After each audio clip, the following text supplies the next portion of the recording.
राधिका यादव की दोस्त हिमांशिका सिंह राजपूत का एक बड़ा खुलासा सामने आया, जहां पर हिमांशिका सिंह राजपूत ने राधिका और उनके साथ माता पिता के व्यवहार को लेकर चौंकाने वाले खुलासे किए। हिमांशिका ने दावा किया कि राधिका को घर में घुटन होती थी। हिमांशिका ने दावा किया कि राधिका पर बहुत पाबंदियां थी। वो राधिका यादव की सच्चाई जानती हैं। अगर वो किसी से बात करती तो उन्हें बताना पड़ता था। फिर धीरे धीरे करके वो सब चीजें बंद होगी, बिकॉज उसके पेरेंट्स बहुत ज्यादा ऐसे थे कि लोग क्या कहेंगे। उनके पास हमेशा से ही सोसाइटल प्रेशर बहुत ज्यादा था और वो हमेशा से ही ऑर्थोडॉक्स थे। मतलब वो रोका टोकी हर चीज में रहती थी। मतलब मैं और राधिका, हमने I think we started playing in back 2012 या 13 में। हम साथ में ट्रैवल भी करते थे, हमने आपस में भी बहुत सारे मैचेस खेले हैं। तो मतलब मैंने उसे देखा नहीं है कि किसी से ज्यादा बात करते हुए। हमेशा देखा है कि वो अपने पेरेंट्स के साथ ही रहती है। एंड लव जिहाद के बारे में बात हो रही है। आपके पास किसी के पास कुछ प्रूफ क्यों नहीं है? टेनिस खिलाड़ी राधिका यादव मर्डर केस की जांच अभी जारी है। इस बीच राधिका की एक और चैट सोशल मीडिया पर वायरल है, जिसमें वो अपने कोच से बातचीत कर रही हैं। चैट में राधिका घर से दूर जाने की बात कर रही हैं। वायरल चैट में चीन, दुबई, ऑस्ट्रेलिया का जिक्र है। न्यूज 18 इंडिया इस चैट की पुष्टि नहीं करता, लेकिन पुलिस इसकी जांच में अभी जुटी हुई है। तो कई सारी चैट्स भी यहां पर निकलकर सामने आ रही हैं और ये जो चैट है, ये राधिका अपने कोच के साथ बातचीत की जो चैट है वो यहां पर वायरल हुई है। हालांकि न्यूज 18 इसकी पुष्टि नहीं करता है, लेकिन चैट्स के जरिए अब जांच में थोड़ी आसानी यहां पर होगी और पुलिस लगातार इसी मामले की जांच कर रही है कि आखिर घर का माहौल कैसा था, राधिका क्या चाहती थी और उसके पिता क्या चाहते थे। ये जो अनबन हुई, ये मात्र टेनिस एकेडमी को लेकर हुई या फिर किसी और बात को लेकर हुई। और जैसे अब तमाम जो दोस्त थे राधिका के, वो भी निकलकर सामने आ रहे हैं और वो बता रहे हैं कि घर का माहौल ठीक नहीं था। और राधिका के आरोपी पिता के बड़े भाई विजय यादव ने हत्याकांड पर बात करते हुए दावा किया है कि दीपक यादव को अपने किए पर पछतावा है। हत्या की वजह सिर्फ दीपक ही जानता है। विजय यादव ने कहा कि दीपक यादव ने कहा कि मुझसे कन्या वध हो गया है, मुझे फांसी दे दो। कानून के तहत दीपक यादव को सजा मिले। राधिका की हत्या का आरोप उसके पिता दीपक यादव पर लगा है। दीपक यादव को 14 दिन की न्यायिक हिरासत में भेज दिया गया है।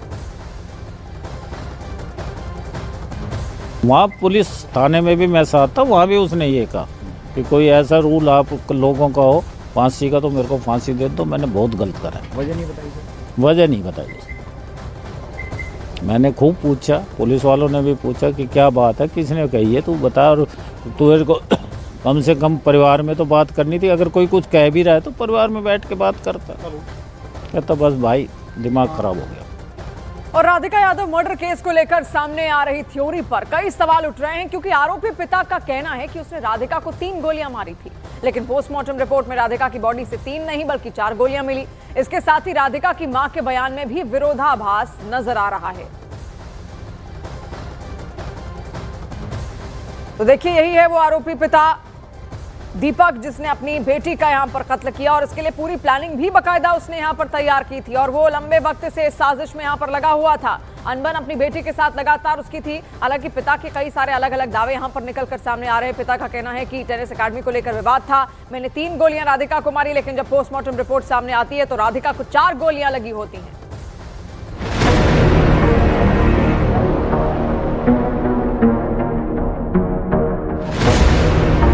बाप ने बेटी को प्लेयर बनाया, फिर बाप ने ही बेटी को क्यों मार डाला?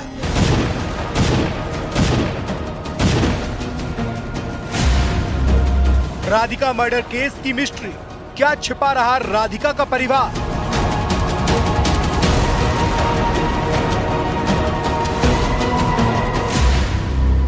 मर्डर के वक्त कहां थे राधिका के मां और भाई? मां और भाई पर अब तक 2 थ्योरी सामने आई। गुरुग्राम के राधिका यादव मर्डर केस की चर्चा पूरे देश में हो रही है। सवाल उठ रहा है कि जिस बाप ने अपनी बेटी को टेनिस प्लेयर बनाने के लिए इतनी मेहनत की, बेटी के लिए टेनिस एकेडमी खुलवाई, उसने ही अपनी बेटी को मौत के घाट क्यों उतार दिया? पुलिस को दिए अपने बयान में आरोपी पिता ने बताया कि उसने राधिका को 3 गोली मारी थी, लेकिन पोस्टमार्टम रिपोर्ट में राधिका की बॉडी से 3 नहीं बल्कि 4 गोलियां मिली हैं। पुलिस को दिए बयान में राधिका की मां ने कहा था कि वो बीमार थी और दूसरे कमरे में आराम कर रही थी, लेकिन सिक्योरिटी गार्ड ने बताया कि वारदात के वक्त राधिका की मां घर के बाहर लोगों से बातें कर रही थी। पुलिस को दिए बयान में आरोपी पिता ने कहा कि वो बेटी की कमाई खाने वाले ताने से परेशान थे, लेकिन आरोपी दीपक के चचेरे भाई ने बताया कि दीपक फाइनेंशियली स्ट्रांग थे, ऐसी कोई बात नहीं थी। बाहर आके बाहर आ रहे। हाँ, बाहर आपने बात कर रहे थे। हाँ, एक तो उस घर के एक मम्मी था, एक वो वाइफ था, इसकी मम्मी था। हाँ, राधा जी की मम्मी। बचपन से बहुत ट्रेनिंग दिलाई है, लेके जाते तो खर्चा किया बिटिया पे, तो अब उनके पास इनकम थी तभी तो खर्च कर दिया। सिक्योरिटी गार्ड और राधिका के परिवार के दावों के बाद इस मर्डर मिस्ट्री में नया पेज सामने आ गया है, क्योंकि पुलिस की एफआईआर के मुताबिक राधिका की मां ने बताया था कि वो दूसरे कमरे में मौजूद थी और उन्हें नहीं पता कि उनके पति ने बेटी की हत्या क्यों की है। लेकिन सिक्योरिटी गार्ड ने बताया कि राधिका की मां घर के बाहर पड़ोसियों से बात कर रही थी। तभी राधिका के पिता बालकनी में आकर चिल्लाने लगे कि उन्होंने राधिका को मार डाला है।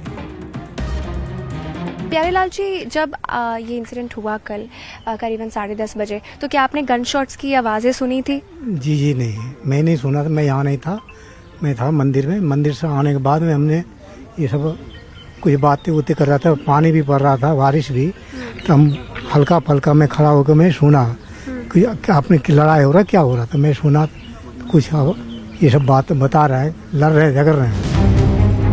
राधिका यादव मर्डर केस में लगातार नए मोड़ सामने आ रहे हैं। सूत्रों के मुताबिक राधिका की मां अपने पति को सनकी बता रही है, लेकिन इस सब के बीच सवाल इस बात का है कि क्या राधिका का परिवार कुछ छिपा रहा है या फिर इस मर्डर केस में